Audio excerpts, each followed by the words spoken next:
अस्सलाम वालेकुम। लेट जैसे हम लॉ एडमिशन टेस्ट कहते हैं, लॉ एडमिशन टेस्ट के हवाले से अगर हम बात करें तो लॉ एडमिशन टेस्ट जो वो इंटरमीडिएट के कैंडिडेट्स जिन्होंने इंटरमीडिएट किया हो वो देते हैं। और आमतौर पर ये टेस्ट थोड़ी सी टफ समझी जाती है, लेकिन आई बिलीव कि ये टेस्ट इतनी डिफ़िकल्ट नहीं होती, क्योंकि इसमें जो वो उन्होंने सिर्फ जज करना होता है कि इंटरमीडिएट लेवल तक एक कैंडिडेट की नॉलेज कितनी है और वो कितना बोल सकता है। अच्छा, इसमें यह है कि हमारे पास अगर हम सिलेबस देखें तो एज पर सिलेबस हमारे पास कुछ एमसीक्यूज़ आते हैं, जिसमें 20 मार्क्स इंग्लिश के हैं, 20 मार्क्स जो है वो जनरल नॉलेज के हैं, और साथ ही साथ 10 मार्क्स जो इस्लामिक स्टडीज़ के हैं, 10 मार्क्स जो है पाकिस्तान स्टडीज़ के हैं, 10 मार्क्स जो हैं हमारे पास वो हैं उर्दू के, और 5 मार्क्स हैं मैथमेटिक्स के। अच्छा, ये कुल मिला के अगर हम इनको ऐड करते हैं तो ये हो जाते हैं 75 मार्क्स। और 75 मार्क्स के बाद 15 जो मार्क्स का जो पोर्शन है वो है, एक है ऐसे का और दूसरा है पर्सनल स्टेटमेंट का। पर्सनल स्टेटमेंट जिसे हम सिंपली कहते हैं कि why you motivated to become a lawyer, आप क्या समझते हैं कि क्यों आप वकील बनना चाहते हैं, या ऐसे कुछ सवाल आते हैं जिसमें आपको एक स्टेटमेंट देनी होती है कि आपकी क्या परसुएशन है इस फील्ड को लेकर। सिमिलरली अच्छा, ये जो सेक्शन, ये जो मैंने आपसे कहा कि पर्सनल स्टेटमेंट का जो सेक्शन है वो सिर्फ 10 मार्क्स का होता है, लेकिन इसमें जो है वो जो स्टूडेंट्स होते हैं वो तकरीबन मैंने देखा है कि मतलब कि इंटर पास जो कैंडिडेट्स होते हैं वो थोड़ा सा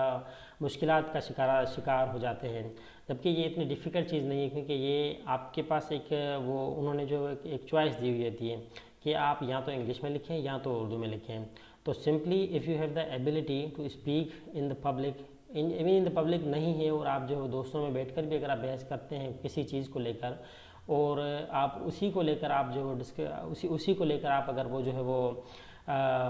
स्टेटमेंट लिखते हैं, स्टेटमेंट बनाते हैं, जिस तरह थोड़ी बहुत चीज़ें होती हैं वो आपने बतानी होती हैं कि आप क्यों बनना चाहते हैं, तो वो आप सिंपल तरीके से अगर वो लिख दें, बेशक उर्दू में ही सही या इंग्लिश में, अगर आपको इंग्लिश आती है तो ये कंपलसरी नहीं है कि आपने इंग्लिश में लिखना हो, आप उर्दू में भी इसे लिख सकते हैं, जो हमारी कौमी ज़ुबान है और सभी को ये आती है। तो किसी को सिंधी आती है तो he can also right that in Urdu, और किसी कोई अपनी ज़बान में इसको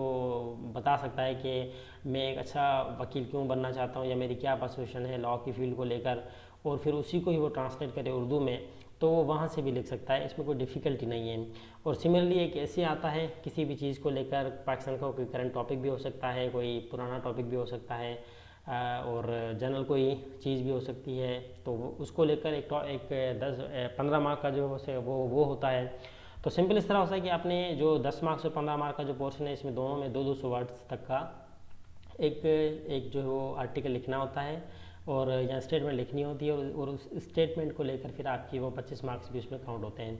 अब जो 75 मार्क्स का जो सेक्शन है उसमें कोई डिफ़िकल्टी इस तरह नहीं है कि आपके पास हो, आपसे जनरल नॉलेज जो पूछी गई है वो आपसे कोई ग्रेजुएशन लेवल की जनरल नॉलेज पूछी जाएगी। सिंपल सी जनरल नॉलेज जो सबको आनी चाहिए, और वही जनरल नॉलेज होती है जिस तरह हमारे हमारे जो पड़ोसी ममालिक हैं उनमें से किसका कैपिटल क्या है, उनकी करेंसी क्या है, और साथ ही में उनका जो जनरल स्टेटस है वो क्या है, अभी रिसेंटली जो वो कौन से मुल्क में कौन सी डेवलपमेंट्स चल रही हैं, टेक्नोलॉजी को लेकर क्या डेवलपमेंट्स चल रही हैं। तो ये अगर आप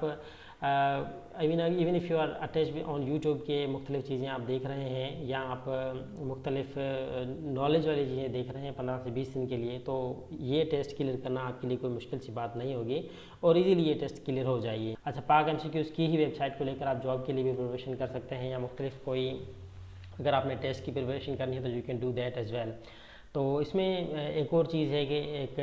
सर हैं जिनका नाम है सर नईम उल अमन है, ही इज़ फ्रॉम घोट की सिंध, और अगर आप एक सॉफ्टवेयर बना हुआ है, if you want to connect on that, आप तो वहाँ से भी आप इजीली प्रिपरेशन कर सकते हैं। उसमें फिर ये है कि आपको एक रजिस्ट्रेशन करनी होती है, 1000-1200 के करीब उनकी फ़ीस होती है एनुअल,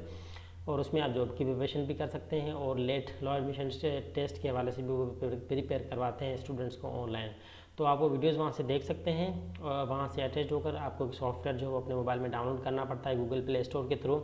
और वहाँ पे उसको डाउनलोड करने के बाद फिर आप वहाँ पर लेक्चर्स अवेलेबल हैं जिन्हें आप देखकर अच्छे तरीके से उसकी लेट की प्रिपरेशन कर सकते हैं। और इस लेट की टेस्ट को आप इतना डिफ़िकल्ट ना समझें। देखिए, किसी भी चीज़ को पास करने के लिए अगर आप उसको ईजी होकर लेते हैं तो इतना डिफ़िकल्ट नहीं होता, लेकिन अगर आप उसको सर पर बिठा के रखेंगे and if you think that it's a big thing to do, तो आपके लिए बहुत सारी दुश्वारी हो सकती है, मुमकिन है।